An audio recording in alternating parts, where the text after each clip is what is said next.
Murderer, torturer, but most of all, master surgeon. Mr. Quayle was an intern at Willows County Mental Hospital. Nicknamed Weeping Willows for the never-ending cries of pain. Through primitive brain surgery, Mr. Quayle believed that he could create a race of superhumans from the mentally ill. Vigilante justice prevailed. They took his ass out and hung him. And that infamous hanging tree is no more than a stone's throw away from where y'all's ass is now seated. The next day, his body was found to be missing. Until today, no trace of Dr. Satan has ever been discovered. But then who knows? Maybe he lives next door to you.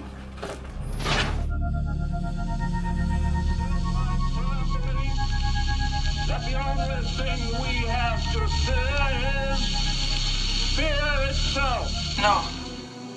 Be afraid. Be very afraid. There's nothing to fear except God. Whatever that means to you. Do I look like someone who cares what God thinks?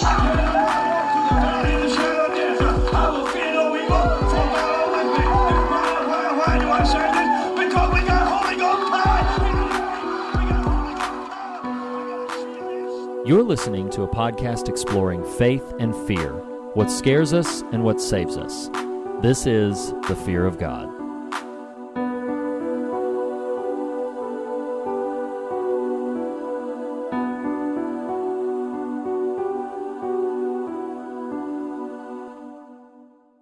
Hello, and welcome back to the Fear of God podcast, your favorite podcast, your mom's favorite podcast, your sister's favorite podcast, your grandma's favorite podcast. We are so glad you're here for this very specific episode and this installment of our Umbrella series for the year 2020-2020.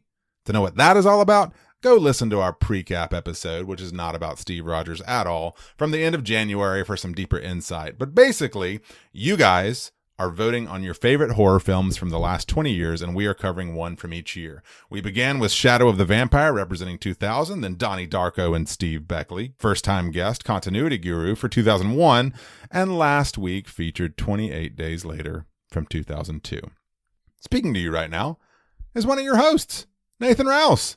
Typically with me is fellow co-host Reed Lackey. Well, guys, I don't know how else to say it to you, but Reed had Dr. Zayas halfway up his butt, and he had to exit the conversation. It was weird. It was weird. But he'll be back, I hope, because that sounds rough. But I'm sure he'll get by somehow. In the meantime, we want you to know that at the Fear of God, we explore the holy and the horrific at the intersection of faith and fear, dissecting what scares us in order to find what saves us. And if that sounds like something you'd enjoy, come find us on Twitter, on Instagram, or join the Facebook group for lively discussions on horror and genre-themed media, books, and film. Because here at the Fear of God, we explore.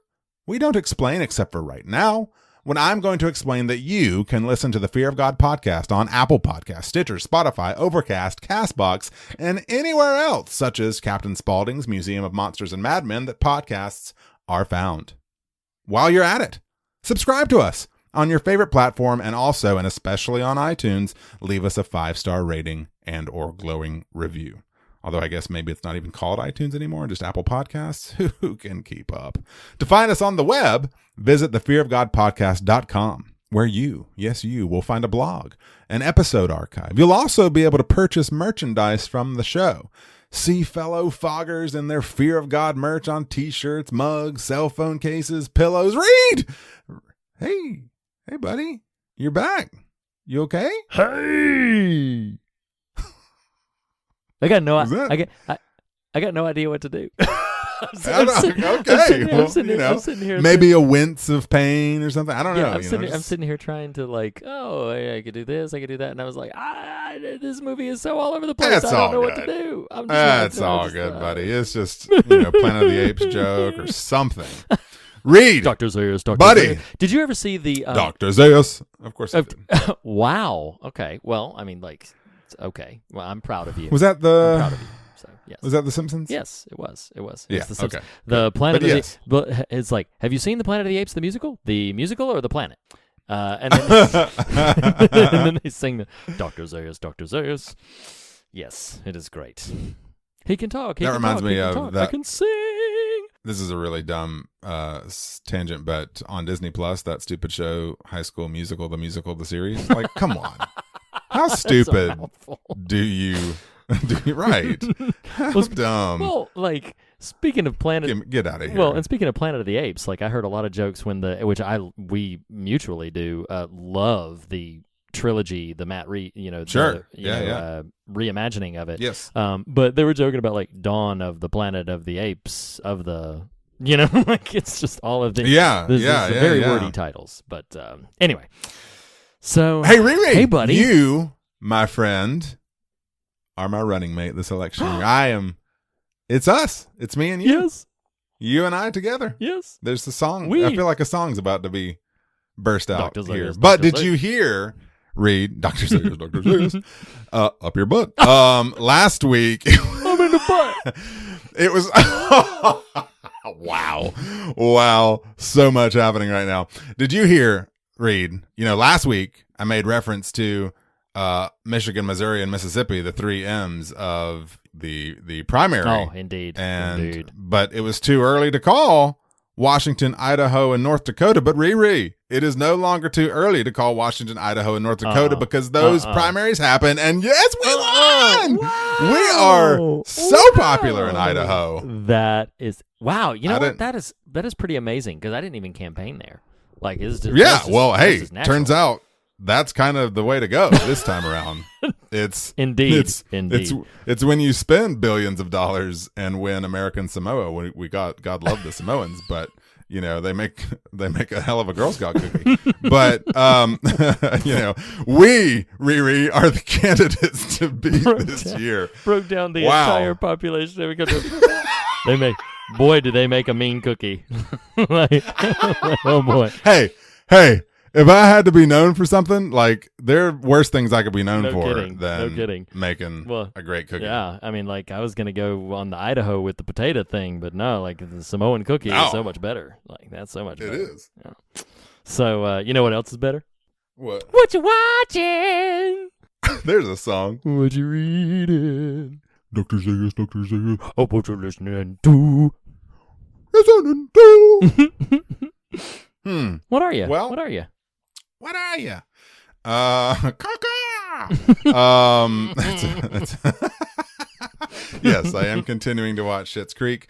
We've got a lot of deep stuff to get to this episode, so I won't spend a ton of time here. But Bring your boots. I did. What'd you say? I said, bring your boots. A lot of deep stuff out there. Yeah. So I did recently finish the book by James H. Cone, Cone, called. Yeah. Well, I haven't read it, but I want to, so I'm anxious to see. I didn't even say the title. I'm proud of you. Well, no, because I happen to know. You're a good man. Well, I know which yes. books you read. Yeah. I don't have a hidden camera in your room or anything. Hey, wee. I did finish The Cross and the Lynching Tree, and did you like it? Yeah. Yes, absolutely. Yeah. I mean, come on. It's called The Cross and the Lynching Tree, so you are signing yourself volcanic up title. for... Yeah. But it's really powerful, man. It is so moving how he basically says, how is it that so much of historical American Christianity has missed the correlation between the cross and the American lynching tree? Wow. And it's just, and I'll throw this quote at you and then we can move on, but most summed up and much better put is, he says, the crucifixion of Jesus by the Romans in Jerusalem and the lynching of blacks by whites in the United States are so amazingly similar that one wonders what blocks the American Christian imagination from seeing the connection. And that's just I mean, that's the whole book is essentially that idea. And it's really powerful. I made a pretty concerted decision a couple years ago, and sometimes to my own troubled psychological health, perhaps, but of just kind of not just being open, but pursuing expanding the boundaries of my kind of understanding of how our historical faith interacts with our historical civilization, as it were, you know? Right. And right. and how I've been blind to some of those areas earlier in life, and so this is a very signature work that really bridges a lot of those gaps. But anyway, yes, I thought it was great. If feeling at the same time humbled, but also challenged and also inspired is your cup of tea, then this might be the book for you. All right. Well, what about you, Riri? Well, no, I mean, sadly, I do not have anything of late. I am still trekking my way through. The listeners are going to wonder, and maybe sometime later in the year I'll explain what I'm doing, but I'm still trekking my way through Stephen King's material. So, rereading many of his books, all of which I had read previously, but many of them I have not read in many years.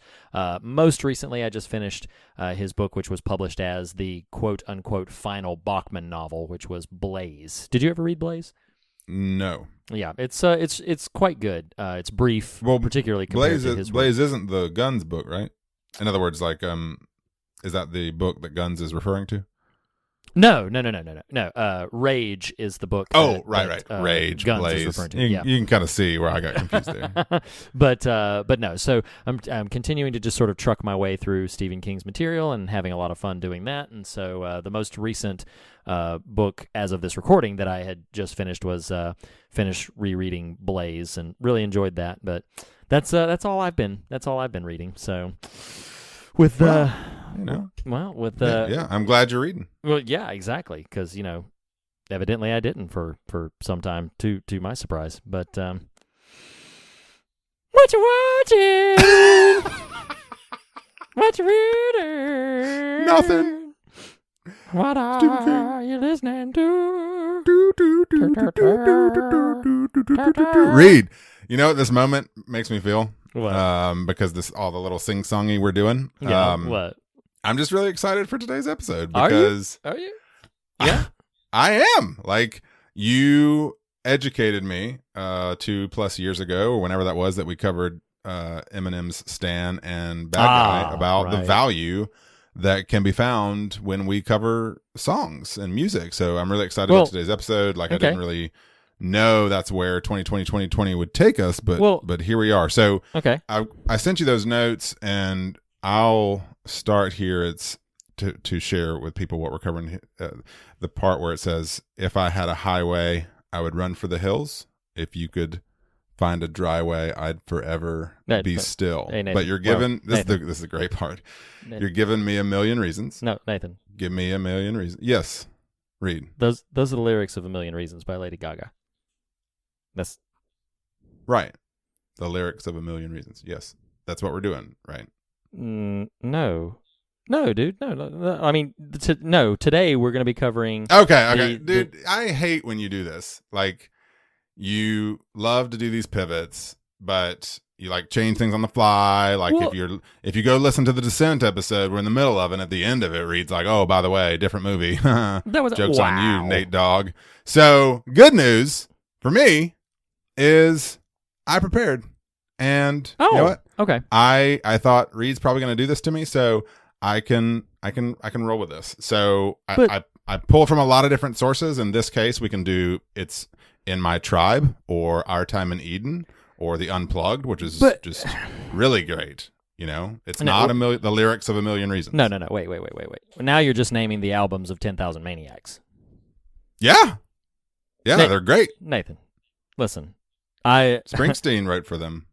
Well, at least Because the Night. Yes, absolutely. But that's I mean, like, such a good song. That's a great song. But no, I mean, but we're not covering 10,000 Maniacs. I'm really sorry to tell you that yet again, you have prepared for the entire wrong material yet again. No, hey, listen, you are not gonna win this one, Lackey. I'm not gonna let you have this because 1, 2, 3. 1, 2, 3. I gotta know how to pony. Like Boney Maroney. Mashed potato. There you go. Feel it. Do the alligator. Put your hand on your hips. Your backbone slap. Stop. Do the what to say. Stop. Like my little. Oh, wait. Here's the best part. Na, na, na, na. No. Need somebody to help me out now. Oh my God. No. What? No. This is the wrong material. This is yet again. This is Nathan. That was "Land of a Thousand Dances" by the classic R&B rock and roller Wilson Pickett. So no, I mean I'm sorry to tell you this. I'm sorry to deflate the balloon so rapidly, but we're not covering any of those materials. We're not none of that. I'm done with this show.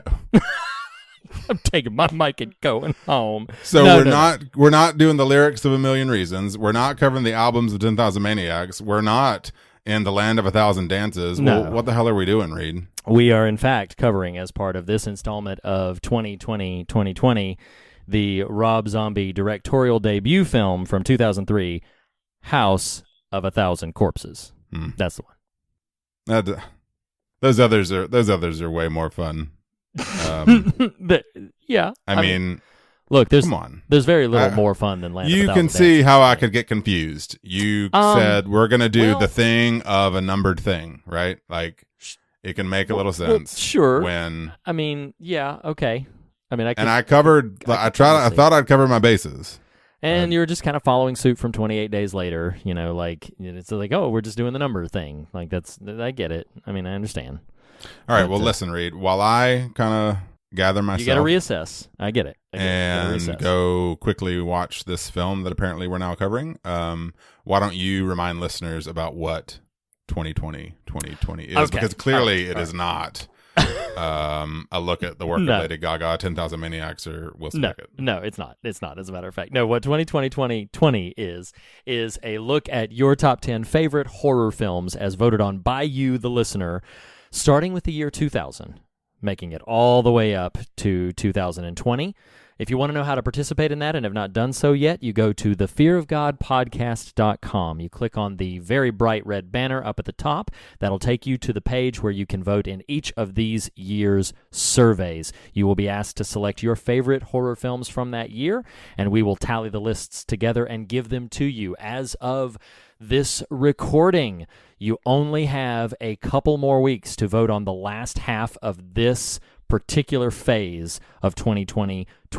So particularly if you want to make your votes count for 2005, 2006, 2007, 2008, you got to get on to thefearofgodpodcast.com. You got to cast your votes. So get the vote out, go there, click on the banner, cast your votes in the surveys. We'll tally up your lists right here. That is how 2020 works. And yes, this week we are in fact covering Rob Zombie's House of 1,000 Corpses. So, I mean, come on. Yeah, Land of a Thousand Dances sounds so much more fun than House of a Thousand Corpses. Like, I would much rather go to the Land of a Thousand Dances. No, absolutely. Okay, so 2003, it is now time, listeners. We have fooled around enough. It is now time to count down your top 10 favorite horror films of 2003. Nathan, you want to go evens or odds on this one? I'll go odds. Okay, so I will start with evens.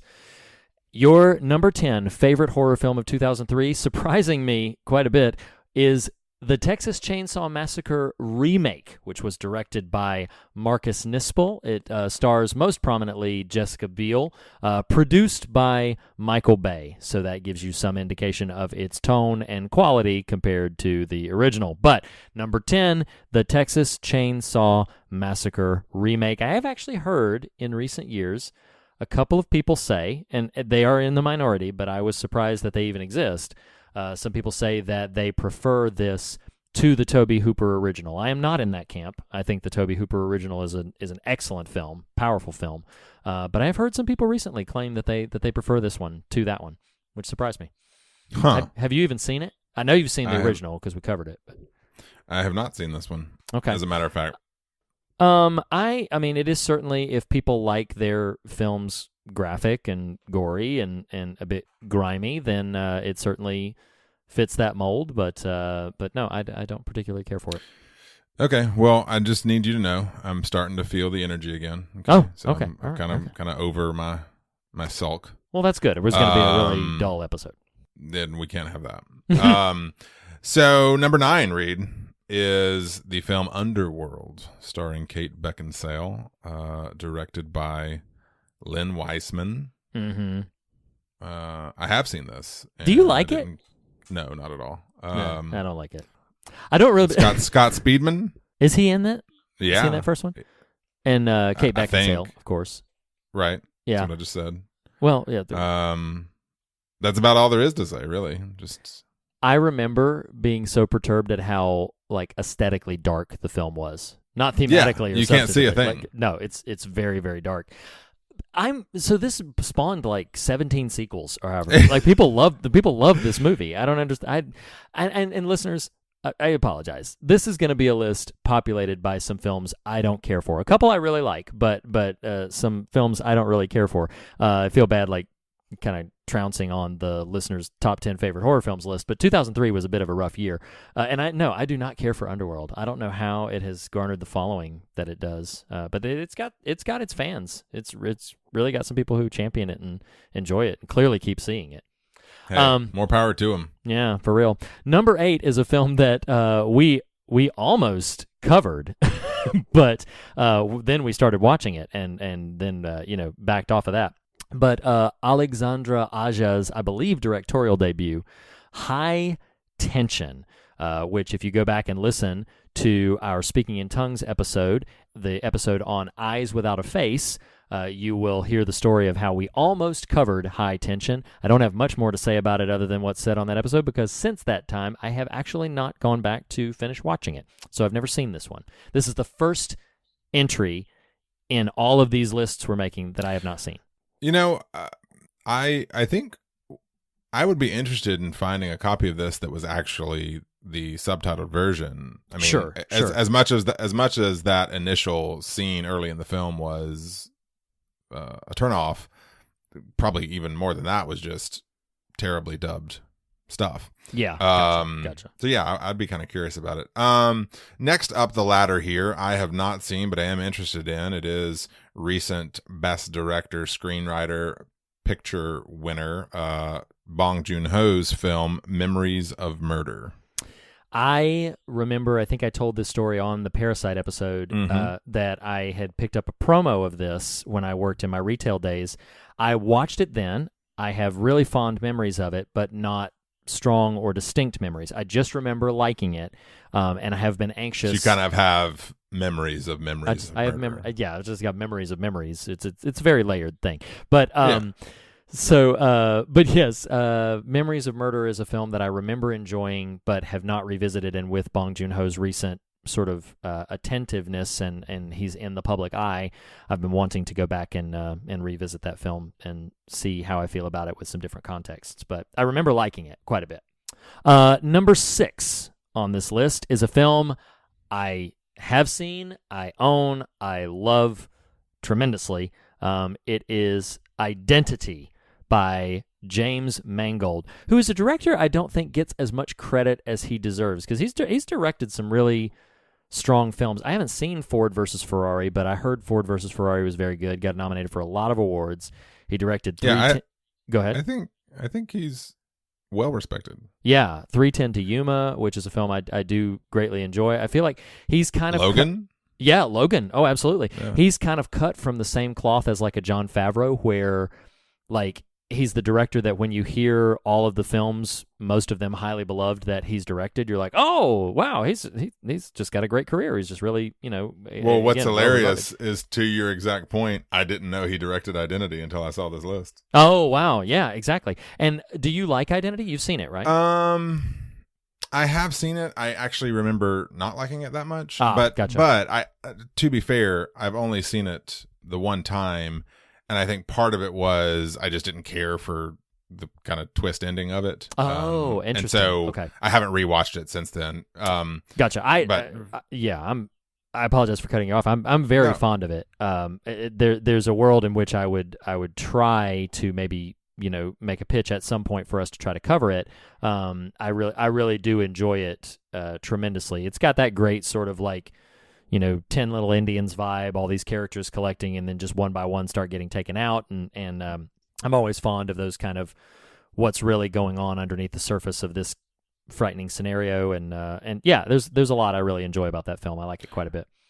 It's funny, the James Mangold conversation made me think. I knew his name was in the headlines recently, but I couldn't remember what for, and it's because he's in early talks right now to direct Indiana Jones. That's whatever right. is next for that. Yep, that's right. After Identity is number 5 on the list, which is Wrong Turn, directed by Rob Schmidt. I've never seen it. Oh, you've never seen it? Nope. Eliza Dushku is the lead in it. It's basically a film about some young 20-somethings getting stuck kind of out in the backwoods of, I believe, either West Virginia or some backwoods town, and get set upon by some monstrous inhabitants of that local village that like everybody knows is there but doesn't really talk about or identify. Now, I remember thinking Wrong Turn was competent and enjoyable, but I do not remember very much about it. I remember not like actively championing it, but also thinking like, oh, that was fun. I enjoyed that. I liked that I'd seen that. But again, don't have a terribly strong memory for it. But it is your number 5 on the list. Number 4. Number 4 is so great. I love it so much. It's in the Fog canon. It is Ronnie Yu's masterpiece. I don't use that word often anymore, but I think we would all agree. It's a classic. It's a classic. It's Freddy vs. Jason, everybody. Freddy vs. Jason is your 4th favorite horror film of 2003. Now, you all know. You can go back and listen to that episode. I love this movie. I love this movie for all the right and all the wrong reasons. So, yeah, go back and listen to all of our thoughts on that. You love it, right? Was that sure? Yeah. Was that part of Monster Mash? No, that was part of number 2. That was number 2. Exactly. Speaking of number 2, number 3 on this list is directed by David R. Ellis. Final Destination, number 2. Yep. I can't speak to its quality, but if it's anything like the first, perhaps its numerical value there is appropriate. They do some interesting things in it. I mean, I won't spoil it in case there's a world in which you do see it eventually, which given your feelings about the first one is unlikely. But they do some interesting things with it. I feel like that one and a late installment in the Final Destination series do some interesting and pretty clever things. By and large, I'm not super fond of the franchise, but Final Destination 2 makes some interesting and a couple of pretty bold choices that I think are to its credit, to its favor. Number 2, which before we reveal, well, you'll know the number 1 because anyway.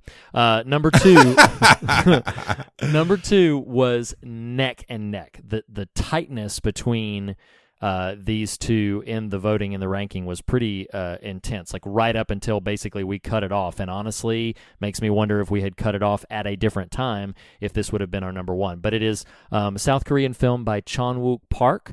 It is Old Boy, which was remade by, of all people, Spike Lee, starring James Brolin. And I never... yes, I remember that. Is it James Brolin or Josh Brolin? It. Yeah. Who's the son? Josh Brolin. I never saw the remake. I did see this film, and it is bonkers. It is it's a very interesting film. I still do not quite know how I feel about it and can't say much about it because there are some elements of the plot that will benefit you experientially not knowing by going into it. So yeah, it's a very interesting film. I definitely think it's worth seeing. It does not surprise me that it was the contender for the top spot because it's a fascinating and very highly regarded film. So yeah, number 2 is Old Boy. That means, Reed. It means that number 1 on this list is not the lyrics of A Million Reasons. It is not the albums of 10,000 Maniacs. It is also, indeed, and in fact not The Land of 1,000 Dances. It is The House of 1,000 Corpses, directed by Rob Zombie, and the 4th of 4 that's a little redundant, of the films that I've seen on this list. And this one I just watched last night. So Yes. So before we dive into more extensively that one, why don't you pull up for us what the top grossing films of 2003 were? Unpack a little bit of that. While you're pulling that up, I'll make some observations about the list. It's interesting. There's it feels like the films themselves are kind of starting to get a bit more extreme. High Tension is certainly extreme. House of a Thousand Corpses is certainly extreme. Old Boy, which has obviously some different sensibilities being a South Korean film, but is very, very intense and extreme in places. Freddy vs. Jason, super gory. Wrong Turn's pretty graphic. And so it's interesting. There seems to be a heightening of kind of a pushing the limits of what people can tolerate visually and aesthetically. Also, a lot of these films, House of a Thousand Corpses, I would even say Freddy vs. Jason, Wrong Turn, High Tension, Texas Chainsaw Massacre, they are what I'm gonna call sweaty films. Like they are sweaty films. Well, it's the kind of thing that you look at. I don't know why I affirmed that way. But they've got like a griminess to them. They're the kind of thing that they just they have this sort of oppressive look about them that makes them feel a bit grimy and sweaty, which I find interesting. That seems to be the aesthetic, which is really interesting. We'll get into it more in depth in the film, but House of a Thousand Corpses was actually not made in 2003. We'll talk about that a little bit later, but it was made a few years earlier. It didn't release until 2003, but still, that's some of my takeaways from looking at the list as a whole. What you got on the box office? Yeah, this is fun. This is a fun little thing. So Box Office Mojo 2003 worldwide box office. Some surprises, some not surprises. Number 5 on the list worldwide in 2003 was Bruce Almighty. Oh, wow. Isn't that wild? That's interesting. That's really interesting. I mean, I remember liking Bruce Almighty. But yeah. Well, listen to the spread here between number 5 and number 1. Number 5 had a gross worldwide of $484 million. Number 1 had a gross of $1.1 million. I'm sorry, $1.1 billion. Oh, it's the first $1 billion film that we've talked about in our series here. Interesting. So yes, number 5 was Bruce Almighty, making almost $200 million. More than that was number 4, that of Pirates of the Caribbean: The Curse of the Black Pearl, which is actually a very good first film in that franchise. Yeah, that's a wonderful film. It's really the only film in that franchise that I actively still love and revisit. I love that film. It's amazing. It's funny. I have distinct memories, actually, of wandering an Old Navy with my not yet wife around the time The Curse of the Black Pearl released, because we got married in January of 2004. So that film must have released in Christmas time frame. Interesting. Of 2003. Number 3 on the list, this is crazy, is The Matrix Reloaded. Oh my god! I have not thought about that film in 16 years. For 17 well, years for good reason. Came out. Right. So, but that's just wild to me. Now, as a caveat to that, number 8 is Revolutions. And hell, I can't even remember which one's the last one. I guess it's Reloaded. Revolutions is the last one. Yeah, Reloaded. Really? Yeah. The last one? Wow. Yeah. So because they came out the same year. I think they came out 6 I know months that apart from each other. But what you're saying is the second one made $300 million more than the third one. Well, which makes a lot more sense, because what people don't realize about box office trends is that if in franchises, the success of a sequel is directly correlative to the quality of its predecessor. Sure. And so when you think about how big of a cultural hit in 99 The Matrix was, it makes perfect sense to me that Reloaded is that big, and then people who saw Reloaded were like, I'm good. I'm not going to go see Revolutions. So Yes. So wow, that's number 3 with $739 million. Number 2 on this list, and a strong showing here from Pixar, that is Finding Nemo at $871 million. Wow, meaning the number 1 film. Best picture that year, I believe, was The Lord of the Rings: The Return of the King. Sure was. $1.1 billion in worldwide box office. Return of the King was a sweep. It was one of those rare moments in Oscar history when it won every award it was nominated for that year. So it was, Lord. I knew, because I remembered that the Lord of the Rings film had come out in successive years. So I knew when you said $1.1 billion, I was like, yeah, that's Return of the King, which, again, makes sense. And it overshadowed so many other things, almost everything that year, and deservedly. Although it does say a lot for Finding Nemo. It made 871, so no, absolutely, yes. 200 more was Return of the King, which is a final film in a franchise so that's cool. Absolutely. That's there you go. That's 2003 at the box office. Very, very nice. Very nice. So we're going to continue to trek along in these series. Again, listeners, go to thefearofgodpodcast.com and cast your votes, but it is time now. We can delay no further. We must venture in to the Firefly household. Come on down to Captain Spaulding's wonderful little horror shop and visit the House of 1,000 Corpses. So Rob Zombie obviously came to prominence as a hard rocker, lead singer and proprietor of the band White Zombie, and this was his directorial debut. So he was venturing into kind of putting his stamp on films, which is something that he had wanted to do for a very long time. Now, I'm going to ask you a question in just a second, but I'm going to preface it by saying, like, I know your feelings about this film. Did you do a lot of trivial bit digging? Yeah, I did glance at a few, You do? but I do want to, as a non-trivial bit, throw a note in there. But what were you going to say? Well, I was just going to ask you to start unpacking your thoughts on the film before we dive into trivial bits. But unrelated to the film itself is shout out to my brother, who was my gateway to 90s grunge / hard rock, and we would ride to school in my high school years listening to More Human Than Human by White Zombie. Oh, interesting. So yeah, I knew old Rob back in the day. We go way back. Dragula is still a favorite song of mine to crank periodically. I don't know that one actually. Oh my gosh! I only really remember More Human Than Human. That's great. That's great. No, well, and it's funny too because like Rob Zombie had always. This is not uncommon for shock rockers to integrate horror motifs and horror sensibilities into their stage shows, into their artwork. That was pretty prominent. I'll get into some more.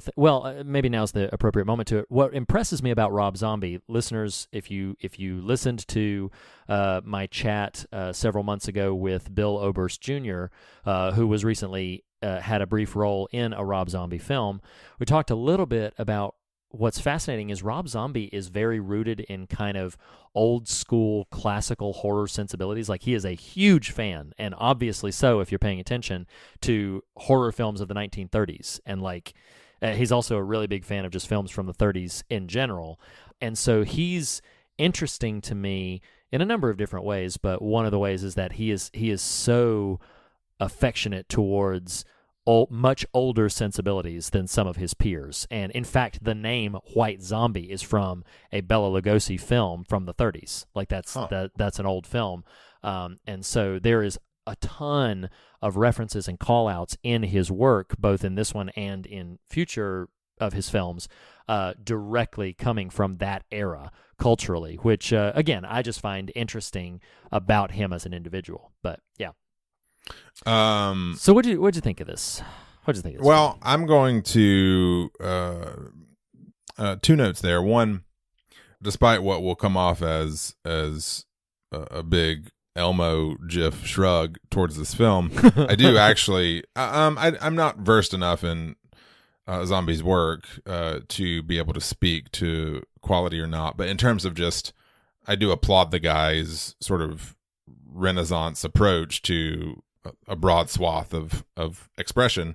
Sure. And I'll at the same time cite as trivial bit and as defense for my Elmo shrug that in 2014 Rob Zombie acknowledged that the movie's cult following, but admitted he himself is not fond of the film, calling it a calamitous mess. To your question, what's wild about this movie is I literally knew nothing about it. All I knew was the art, the box art, as it were, and the sort of GIF that gets shared of the clown guy. And Yep. those two Captain things Spaulding. together, yes, those two things together serve to create highly unrealized expectations about what this film was. Not as in I okay. expected something grand quality and didn't get that, as in just like I had no idea the film was what it actually is. Because that box art is like highly macabre. I mean, it is grotesque of course. and Intense. truly kind of haunting. Yeah. And Reed referenced this at the end of last week's episode. A funny anecdote there is, fortunately, this film's only an hour and a half for those of us who start films late and also who aren't sure we want to finish them. But when I went to watch it, I was like, man, because we use an Apple TV, and Apple TV from go, like it's showing what you've watched, or if you go to the movies tab, it's showing what you've purchased and rented. And I'm like, I am not going to rent this thing on iTunes and have this just gross ass image on my giant TV screen here. My kids are going to turn it on. My wife's going to be like, okay, that's enough. We're pulling the plug on this podcast. So I had to like get creative, and I was able to rent it on Amazon, and it does not display that way. So anyway, hey, dads out there, if you're curious about this film, that's what you can do and not have it. Oh my God. I remember when you were texting me that, and I was cracking up so much because you were like, it's going to show up. You said it's going to show up on my kids, like, what's next? Right up next there. to Frozen. Next to Frozen 2. And I remember I texted you. I was like, they're gonna turn on the screen in the morning, and they're like, time to head into the unknown. Daddy, what happened to Olaf? Oh my gosh, that is so funny. So yeah, there's that. Well, how do you want to talk about that? What do you want? Do you have? I do. I have quite a few that are interesting. Yeah, quite a few that are interesting to me. So the first thing is kind of the inception of the film, because Rob Zombie designed one of the early mazes, if not.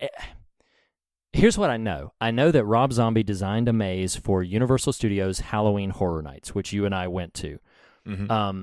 The part where my memory gets fuzzy is I don't know if he was one of the first designers of the event, like if they were launching the event and like he was brought on as, or if he was just an early part of the designer. Mix. Yeah, but I do know that his maze was particularly popular and is largely credited with sort of making Universal Studios event kind of a benchmark thing. So I remember that it was highly well received. So Universal Studios was basically like, hey, so you want to make a horror movie for us? And it's interesting to hear the guy talk, because he said they came to him and they were like, yeah, if you want to make a horror movie for us, and he pitched them this movie off the cuff. He was just like, yeah, we could do something like this, and like he was completely, as he puts it these days, kind of making it up as he went along. And then they funded it, and when he filmed it, and when he actually went to release the film, Universal Pictures refused to release it. They were like, we are not going to release this movie. They were certain it was going to receive an NC-17 rating, which it initially did. So they shelved the film, weren't going to release it at all. After some legal battles, I don't know if it ever went to court or if it was just sort of a negotiation thing, but Zombie reacquired the rights. I think he tried to sell it to a couple of other studios and failed to sell it before finally Lionsgate, who were looking to they were a bit of an edgier brand and were looking to kind of stake a claim and make a name for themselves in the broader markets, picked up House of a Thousand Corpses and then released it. It received relatively unfavorable reviews, but considering its budget, was considered a box office success. The cuts that were made to it to get it down from NC-17 to R have never been released on DVD bonuses or anything. They may just be lost to time. But that's why there's some interesting connections to, like, it was filmed on the Universal Studios lot with with some on location shooting that actually took place just a few miles from where I live, which I still find interesting. But Universal Studios was really like responsible for it getting off the ground, but then didn't want to release it. What's to your point about the Universal lot, it was shot on the same house used in the best little whorehouse in Texas, by the way. That can be viewed during Universal Studios tram ride. However, during filming, Universal refused to stop the tram tours, which delayed filming during mini scenes. Exactly. That is true. You're welcome. The style of this film, which we'll get to in likes dislikes more directly, the style is graphic and grotesque, decisively modern, but you'll notice there are lots of insert clips. I mentioned earlier his fandom for films from the 30s. Most of those old black and white clips that are shown in like the opening credits and in those very random insertions during some of the scene changes are from films from the 30s. They're all from, and many of them from Universal's catalog. And it's funny too, because like talking about the excess, Zombie stated about before, the what? The excess, like the grotesque, extremities of the film. He stated before that he receives a lot of criticism for like how graphic and extreme his films are. And I've heard him make the joke before. He says, well, I'm trying to warn them off from the titles. Like the titles are House of 1,000 Corpses, The Devil's Rejects, 3 from Hell. Like if you think you're showing up for this and going to see some fluffy like little thing, then I'm trying to tell you just from the name of the film that you're in for something rather horrific. I got just a couple more here that I wanted to mention. He's also, in addition to being a fan of those films from the 30s, he's a very big Groucho Marx fan and Marx Brothers films.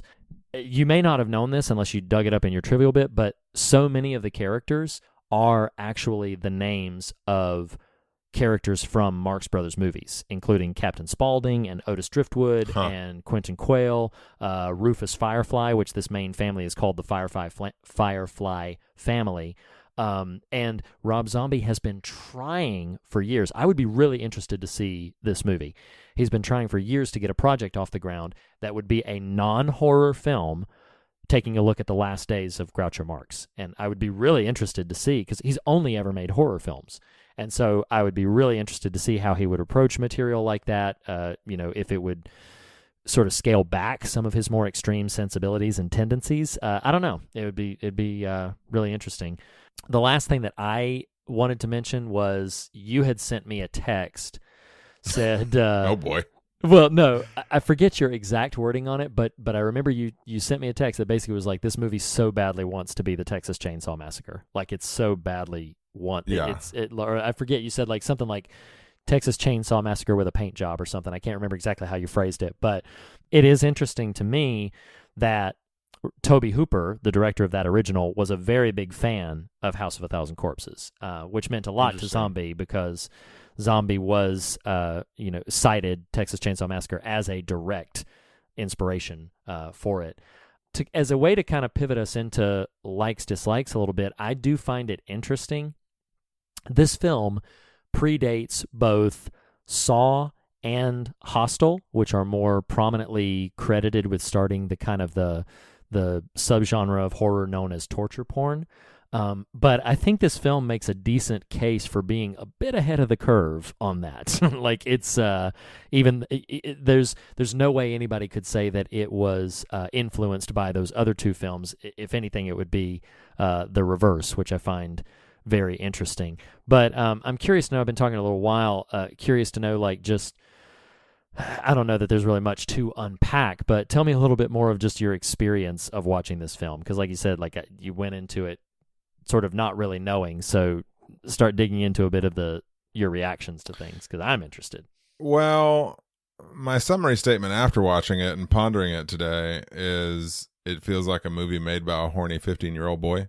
It's just, it's like, it's erratic, it's excessive, it's just, I'll start it this way. I think there's two good things that happen in this movie about it. One is, and again, I will be rather just sort of caustic perhaps in my tone generally towards the film, but I was genuinely kind of on my heels by how much I enjoyed the first 5 minutes with Yes. the Captain Spaulding character. Captain Spaulding? Yeah, Captain Spaulding. Yep. That's it. Because I had seen the memes and of that character, I was thinking, just purely based on, again, knowledge of the title and the imagery and the meme, that he was a sinister type of thing, and so it was like, oh, well, I kind of like that guy. I don't it was a really weird experience to happen at the front end of the film. He's yeah. No, I feel bad because I've already talked for a long time, and now here I am, like, sort of interrupting you and cutting you off or anything. But just I'll hold back some of my thoughts on this. But Captain Spaulding is probably my favorite part of this film, and he is in it. He's in this film far too little for my taste. Honestly, I'd love to have seen 90 minutes of him. When in point of fact, we only get about maybe at most 10 minutes of him on screen. That's fair. But yeah, he's fantastic. He's great. So there's that, and the other, actually give some credit here, filmmaking flourish that I actually loved, and kind of surprised myself, is the extremely long take before Walton Goggins gets shot. Yes, that's a great one. That's really great. Because I was like, huh, good for you. Like it was a really Yeah. good, like, okay, I had kind of sworn this off by that point, and then it doesn't really do much for me after that point, but that was very effective and really landed for me. Something that Zombie does in all of his films that is the buildup in that scene. I find this really interesting. I find it as interesting as I do find it sort of unsettling.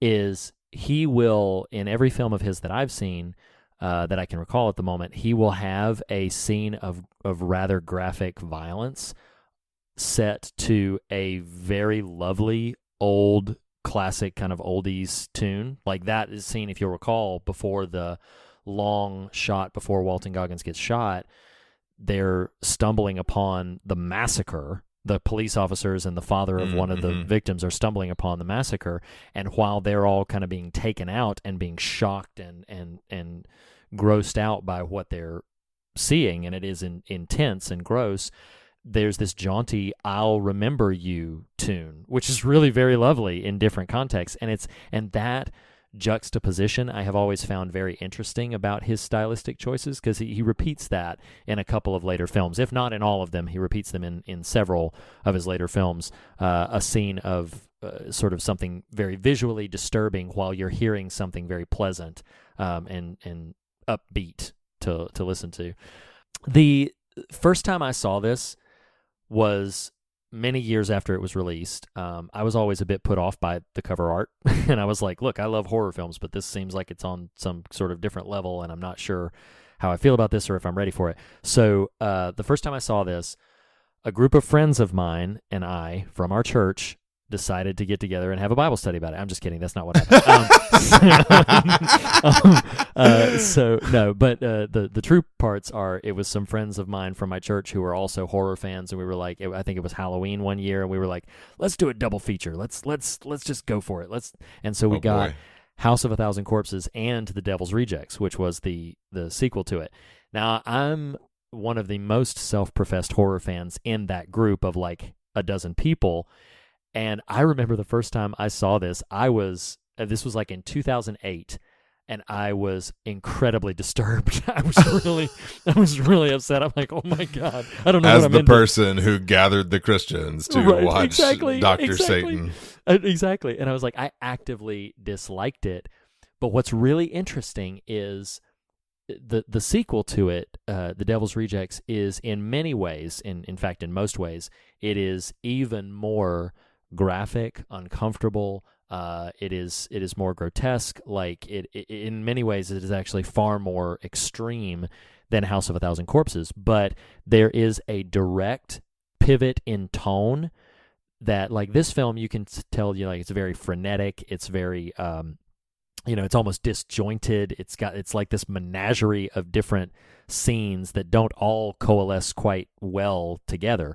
Devil's Rejects is much more focused. It's much more streamlined, and in an odd, I'll tell you the premise of Devil's Rejects, but like in an odd inversion, you see House of a Thousand Corpses where the Firefly family, that's a really hard thing to say, where they are all kind of in control of the situation and of their victims. Well, then in Devil's Rejects, it starts off by showing that they are going to be, there's a sheriff. Do you remember the lead police officer who's leading the raid and like gets taken out by the mom very suddenly? Yeah. Okay. In Devil's Rejects, his brother is making a vengeful hunt of that family, and he takes out most of them, leaving only the main three: Captain Spaulding, Otis, and Baby. So Baby is the prominent female played by Rob Zombie's wife, actually. Otis is the long-haired one who does some of the more graphic physical depictions, and then Captain Spaulding. So he's hunting the three of them. What's interesting is that he at one point like captures them and puts them through an extended sequence of pretty graphic and intense torture. And it was very, it's uncomfortable, but it was very interesting to me to see the sequel of this film put those monsters through a very similar thing that we see them go through or that we see them put their victims through in this one. So that double feature was really interesting to me.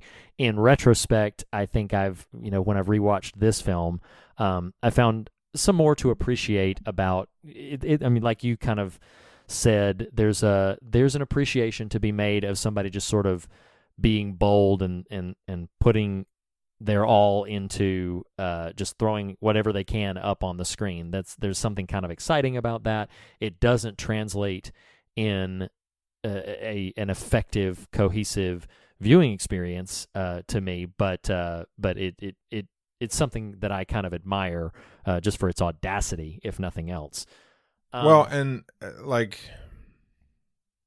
I think what's hard about this film, and and I may still be a bit jerkish towards it at various points, but also, at least with some slight earnestness, trying to describe the experience of it. Like, in a vacuum, the story of the film, or the story present in the film, and even some of the sort of gonzo flourishes aren't enough to sink the ship. But there's just, I mean, Reed, by the end of it, I was like, it's just noise. Like, I could not. Yeah. Like, I am not making this up. I'm staring at this note right now. I said, this feels like the Irishman of horror movies. It just isn't ending. It's just like keeps going into levels of kind of insanity that are,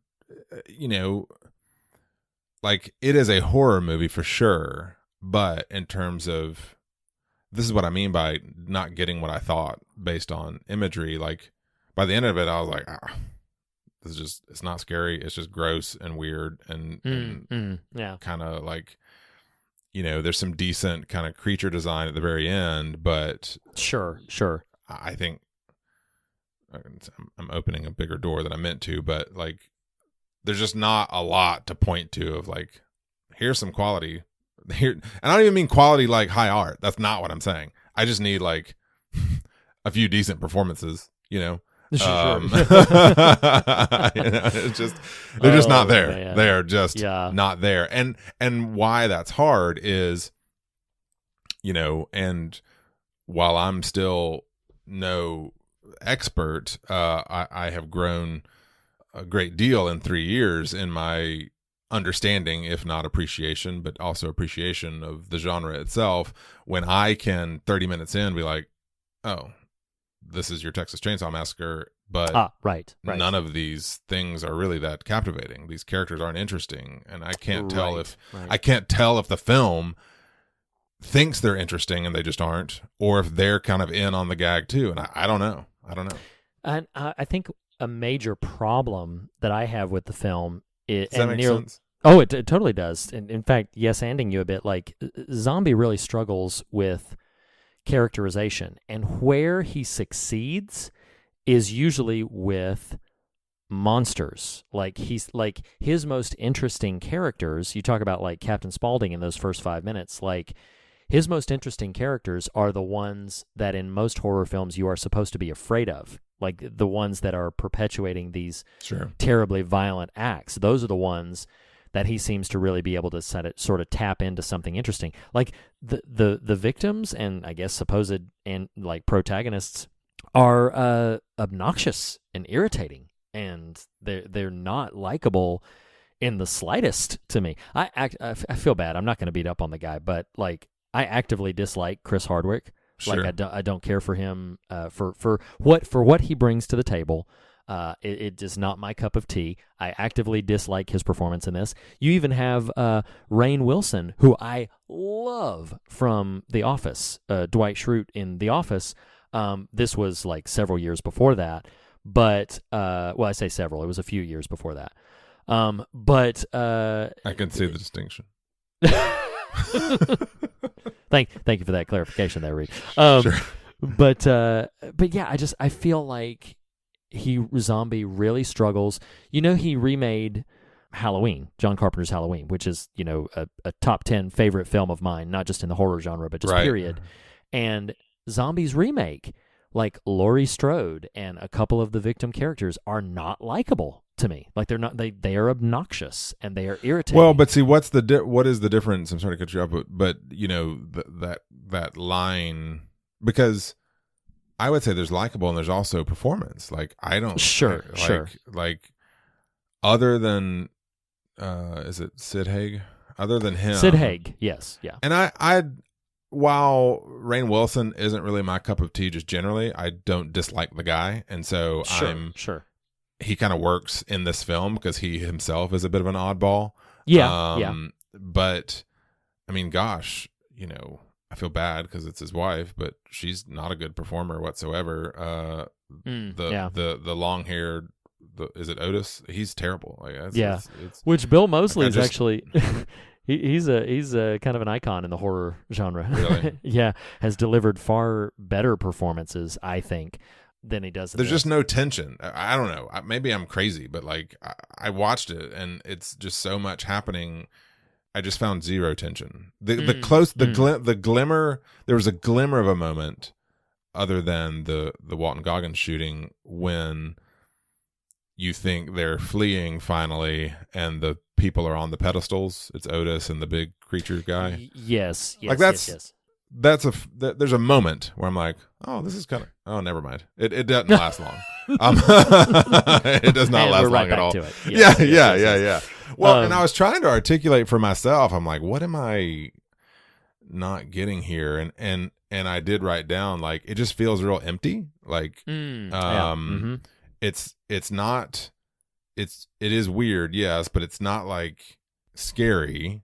Honestly, Reed, what came to mind was like Garbage Pail Kids. I'm like, this is what this feels like, and I don't actually mean that dismissively. I mean that as in like, okay, in this sort of frame of just grotesque, weird creature / characters, I think I'm kind of on. I can kind of find the vibe a little bit, but yeah, it was tough. Yeah, and it is a film that I think you.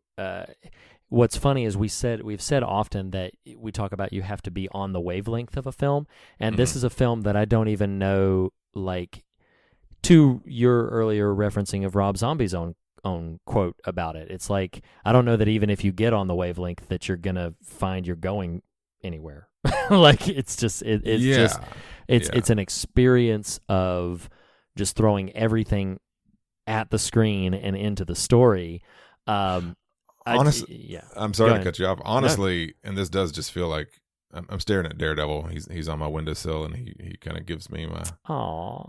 You know, he kind of keeps me going, and he's a fighter, and I feel like I'm punching down on this movie, and partly I don't mean to be, but partly I'm just trying to process my own feelings. But like, sure. To me, this is the kind of movie when we enter an enterprise like the Fear of God, and we know there's going to be detractors, and we know it's going to be, oh, Christians shouldn't watch this. I'm watching this thinking like, well, this is what people are talking about. It's a movie like this that's totally vapid in terms of substantive to me, anything.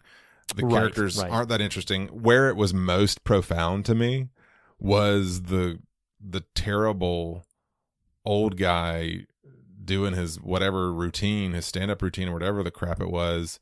I was like, this is awful. Yes, Do you know what I'm yes. talking about? Do you remember that scene? Oh, yeah, of course. Where And- it's like, I can contextualize so much in a film, and especially the stuff we cover, if it's rooted in some sort of true. It's funny, you said this a minute ago, and I think there's a lot of truth to this. There's just no character development in it. And so when there's Right, no character right. development, I have nothing to hold on to. So all I have is the surface.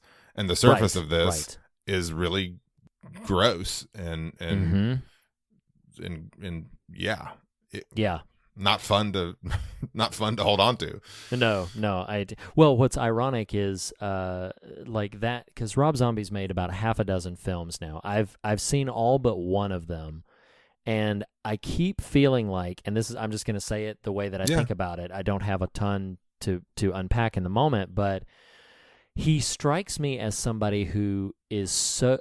I'll say this: it is obvious to me that Rob Zombie is very talented, but there is something disconnecting his talent from his execution. Like, I feel like he has some fascinating things to bring to the table that just, when I watch his films, I'm like, but they're not here. They're not translating into something that I can latch onto, with the exception of, like, I think Devil's Rejects has a couple of particular moments that I cut you off earlier on Halloween. Do you like the Halloween? So his first Halloween, he edges up to some interesting things. There are some interesting things about it. Malcolm McDowell plays the Donald Pleasance role, the Dr. Loomis. And so there are some interesting things about it. There are some incredible visuals. Like, there's a couple of moments, just individual shots, because he cast a mountain of a man, like a professional wrestler, as Michael Myers, he's literally like 6'8" or something. He's just towers over everybody. So there's a couple of really arresting visual moments of just like Michael Myers standing behind the couch of one of his victims and looking down, and I'm like, that is a killer shot. Like, that's a really fantastic shot. So again, there's some things to it, but ultimately, like, when I step back from it, I'm like, I don't connect to it as well as I do. John Carpenter's original is kind of on a different level. It's hard to compare that to things, but just all of his films, I am perpetually let down whenever I'm like, ooh, there's a new Rob Zombie film. I'm interested in what he might be trying to say. I'm interested in what he might be trying to do. I watch it, and nearly every time when I get to the end of it, I'm like, I'm pretty let down by that. I am pretty disappointed. This is again a lot of what Stephen King described about the Shining, but you don't even get the luxury of having the distinct, amazing visuals. Is just like it's not taking you anywhere. It's not going anywhere in its substance. And I do have a theme that I sort of latched onto that I can unpack in a second if we want to. But yeah, I do agree that it's like, to your point about, people can indict, like, why should people watch these horror films? And if listeners will remember, at the end, I do feel like, in ways that we don't always do, I think you should really think hard about whether or not you want to see this film, and if this is something that you are interested in. Fascinating to me that this was voted the favorite horror film of the 2002 or 2003 by our listeners. But it is, I don't know. But see, some of this does make sense to me, though. Like, if you assume from a certain standpoint that most of our listeners are probably in our general demographic, age-wise, like, right, which would mean that most people who would have voted in this are late teens through mid-20s at the time of this film's release. Like, I could see its Technicolor gonzo bat insanity having a memorable lasting effect, such that at least in hindsight you're like, okay, that one stayed with me. And again, to its credit, it is bookended by Sid Haig's Captain Spaulding, which is probably the strongest aspect of the film, period. Like yes, yeah, you I can agree. tell that guy, the actor, is really just kind of chewing it up and living the moment, living his best life as that character. Right. And you kind of can't help but find it infectious.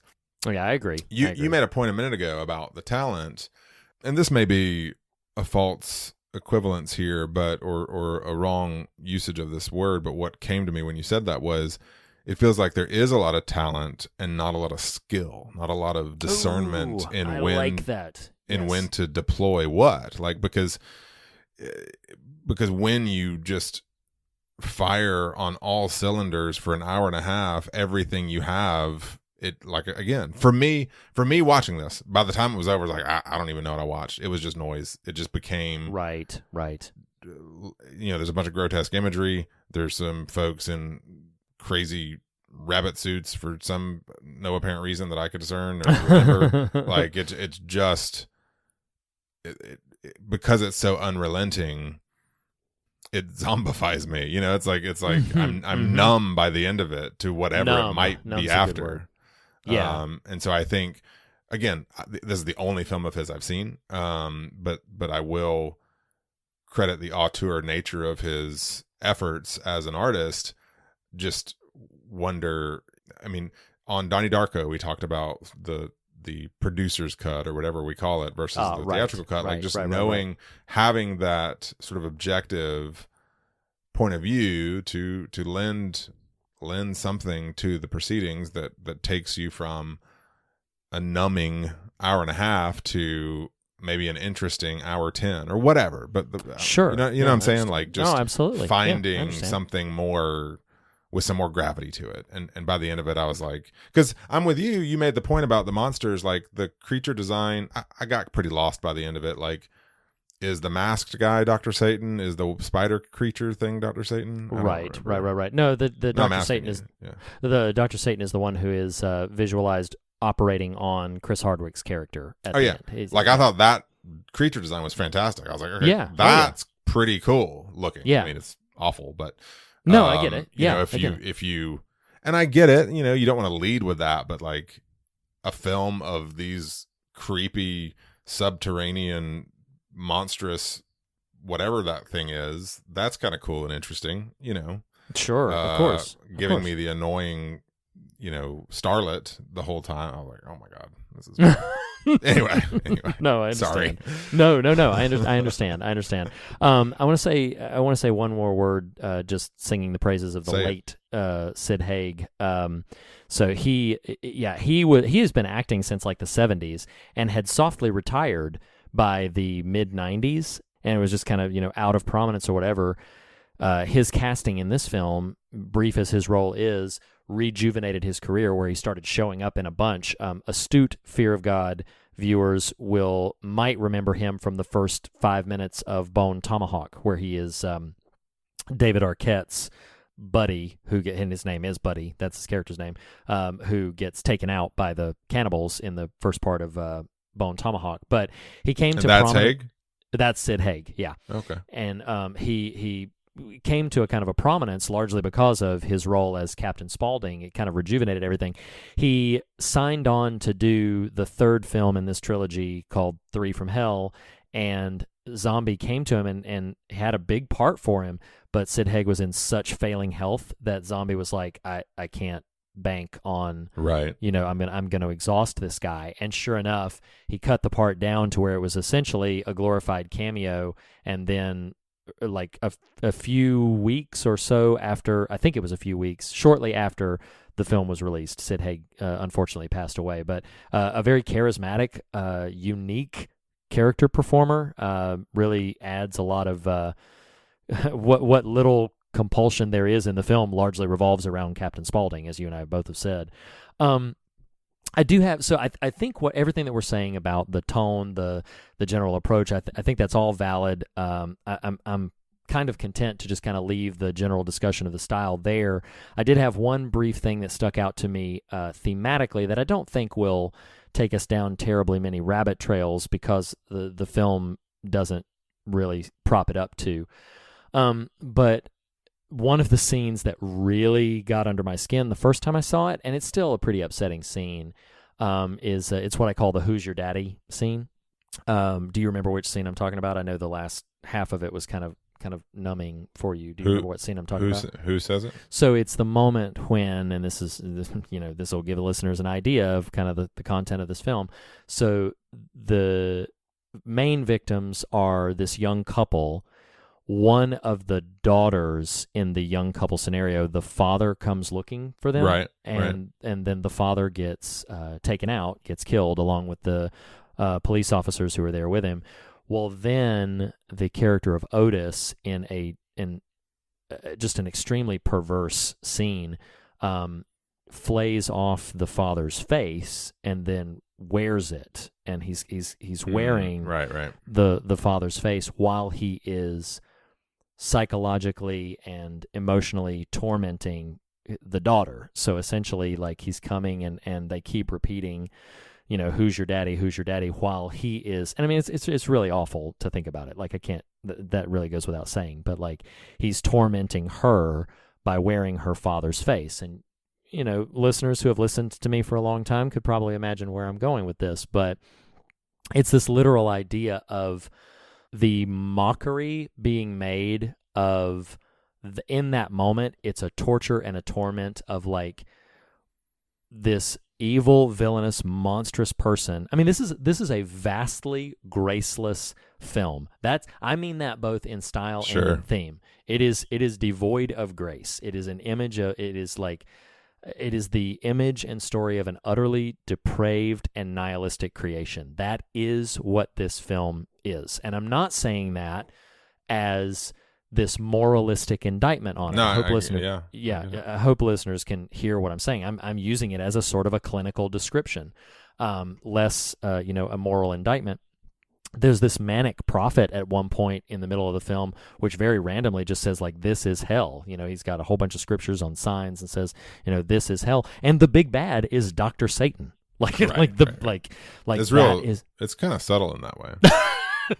It's very, very on the nose. The film, as we've already said, is like, it's crowded, it's ugly, it's saturated with distortion, and it's very disorderly. But that scene where Otis wears the face of that poor girl's father in this, obscene and perverse distortion had me thinking about, in broader topics, again, I'm going to hit a big subject, but I don't think the film is interested in unpacking them. Therefore, perhaps we don't need to unpack them very much.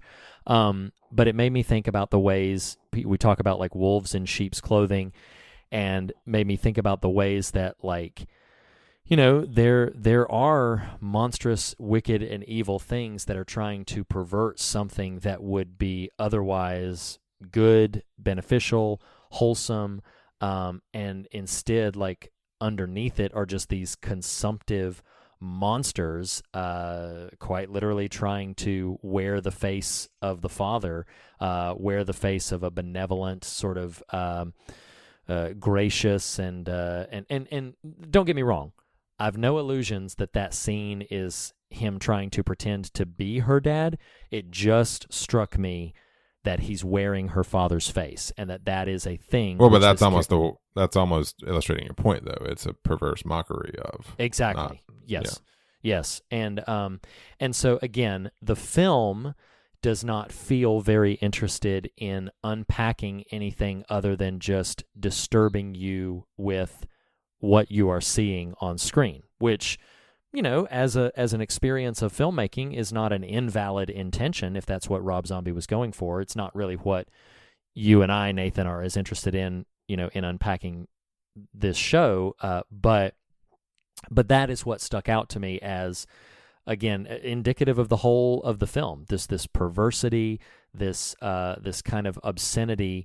And there are real world implications about the ways in which, it is possible for somebody to simply slaughter the actual intentions of good, benevolent forces in our life.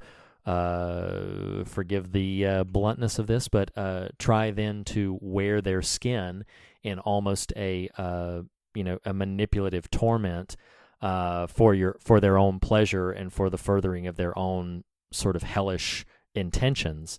And I actively don't think that there are that many people in the world for whom that is a willful endeavor. I think most of the things that happen are what you and I describe as powers and principalities. They're entrenched mindsets that people operate in that they are maybe not quite as aware of, or aware of how it's influencing them. Sure. Yeah. Does it exist, this level of depravity and perversity? I mean, sadly, yes, it's not completely absent from this world, which is a horrific thing to think about. But I think most people operate in more of a, like, you aren't aware, as Christ said from the cross, like they know not what they're doing when they're operating from this sort of perspective. And again, if there is anything for me to sort of think about or walk away from this film to try to contextualize some of what it makes me feel and think, is that level of perversity and obscenity is, I don't want to say it's possible in the world because that sounds too glib and dismissive, but there are ways in which perverse and monstrous things can try to not only like pretend to be good and wholesome, because I don't think that's what's happening in the scene, but rather to try to undermine the power of the good and the wholesome. Like that scene, I'll say this and then I'll shut up, and if you have a response, I would welcome it, or maybe we're done. That scene, he's tormenting her by saying, your daddy won't save you, right? You know what I mean? He's tormenting her by saying, like, I got your daddy. So your daddy won't save you. And I feel like a lot of times we try to address the hypocrisy of like something posing as something else. Oh, they're pretending that they're on your side, but really they have your own manipulative ends. We don't as often talk about the ways in which those powers and principalities can undermine the power of the good, or lie to you and tell you your benevolent intentions will do no good. Your fight for wholeness will do no good. Your efforts at producing good in the world are useless and meaningless and pointless, and they will produce no good in the world. They will do no good.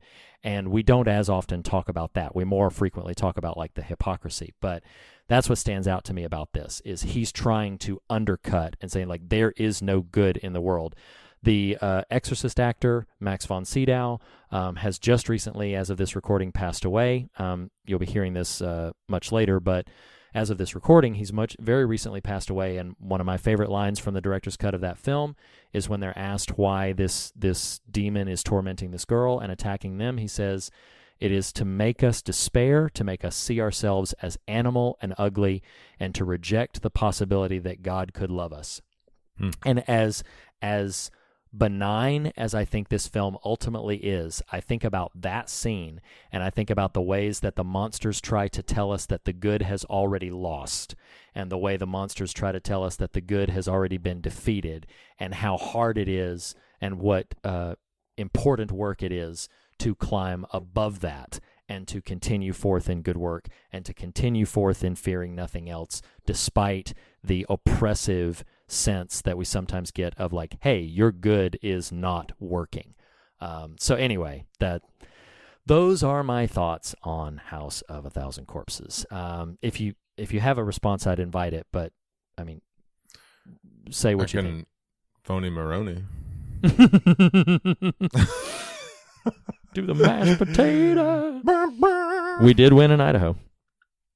We did. So, I think you are a good and generous and kind man to find so strong a thematic idea out of that. And that actually sounds like super pejorative towards the film. I just simply mean, I think that's a really good takeaway that my numbness kind of wasn't really able to key in on sure in the moment. But yeah. And what is kind of scary to me about your takeaway, not the film itself, is like you wrapped up in what you were saying was a hint of this, and I'll extrapolate it for this split second and then we can move on. But like, good is always going to be smaller and quieter and harder, right? Yeah. And so it is when we do grow numb to the wicked that we forget the potency of the good. Right. Agreed. And this is not a fully formed idea, but it will be harder to find, right? Yeah, right. Of course. Yeah. Mm-hmm. It takes energy to find and to foster and to put out into the world good. It takes far less energy and work to succumb to and abide the dark. Yeah. I don't know. That's just something that made me something I thought about in response to your theme, not so much in response to the film. Agreed. Well, I think that's probably as good a place as any to leave it there and to pivot over to the fog meter for our very specific metric. You want to unpack for the listeners what the fog meter is? Sure. I will do that, Reed. The fog meter is our very specific metric that we use on this show, specifically fear and God or substance, fear, or how scary a film is, and how substantive a film is on a metric of. Did we ever formally decide is it 0 through 10 or 1 through 10? I don't know. It can be 0 through 10. Yeah, I think we have. We've never done 0 before, but I think careful with that. Right? But I will start with fear.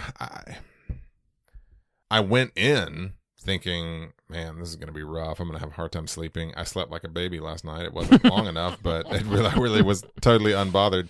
I don't know what that says about me, but to me, it's more grotesque and almost goofy level, kind of extreme. So I don't know, a 2. All right. Scare.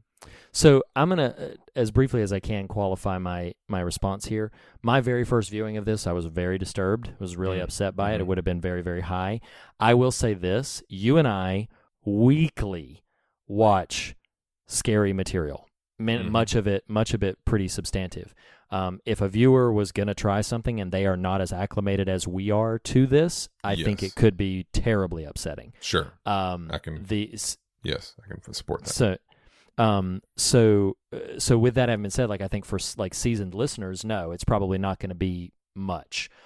But for people who are not as seasoned as we are, it could be bad. So for that, I'm going to split the difference and give it a 5, because I feel like it could be very extreme or very low, depending on where you are in your experience of horror films. That's fair. Okay. I don't think. Thank you. I don't think that substance-wise there's as much debate about this. I am not going to mince any words, y'all. Like the theme I got, sure. It is there on the text of the film, but I don't think that was on Rob Zombie's mind. Substance-wise, I'm giving this film a 1. I don't feel like there is much of anything except for a bunch of flash and bang, which, to your point, as you've said a couple of times, is kind of numbing. So no, I'm for substance-wise, I'm giving it a 1. I'm not going to let you beat me to the bottom here. So I'm going to give.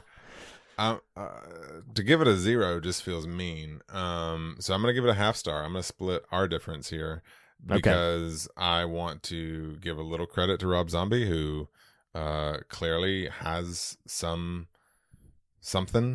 going on that is kind of worth exercising. I don't know that this was the best version of it, but yeah, I mean, there's just. By the end of it, it's just like, okay, yeah, I get it. It's crazy.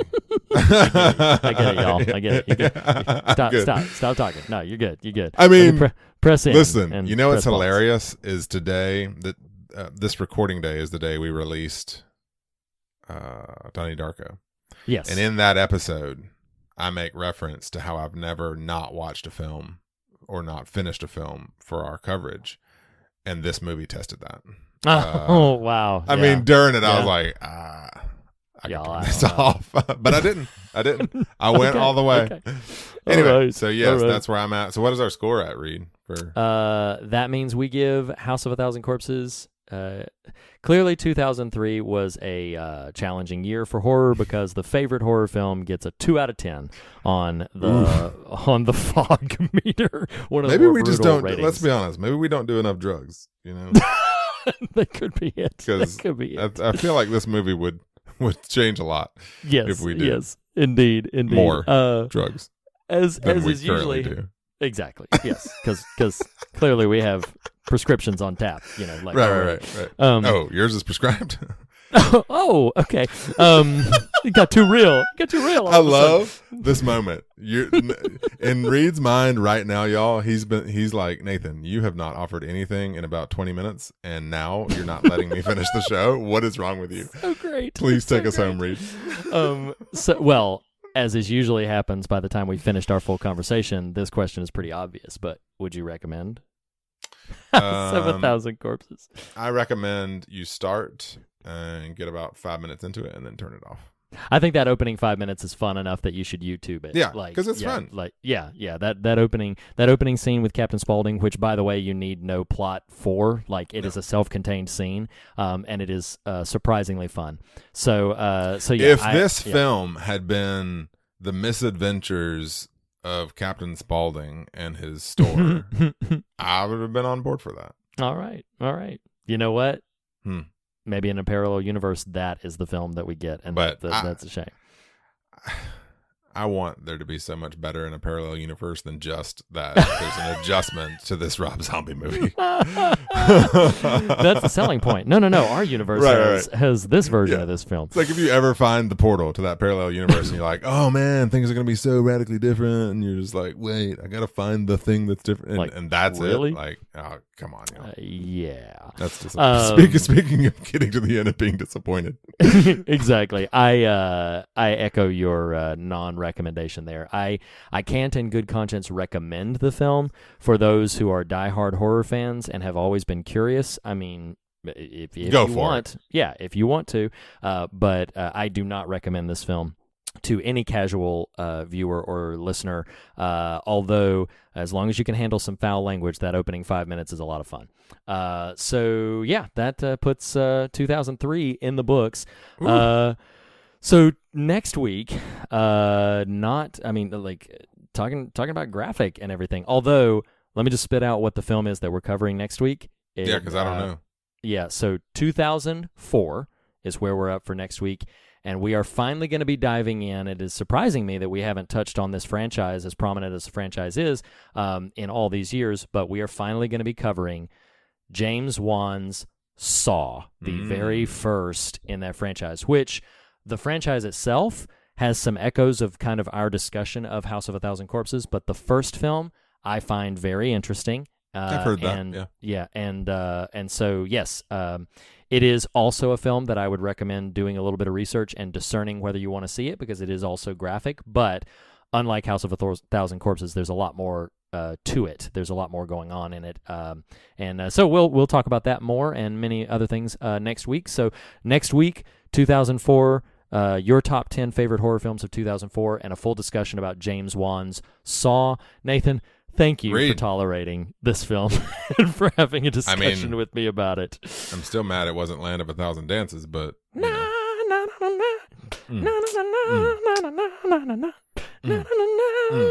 me hear you say it one more time.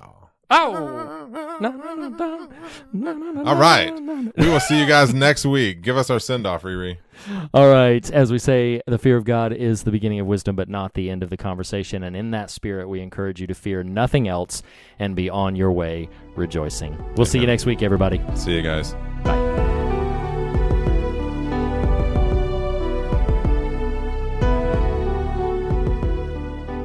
The fear of God is the beginning of wisdom, but not the end of the conversation. And you can continue the conversation in a variety of ways.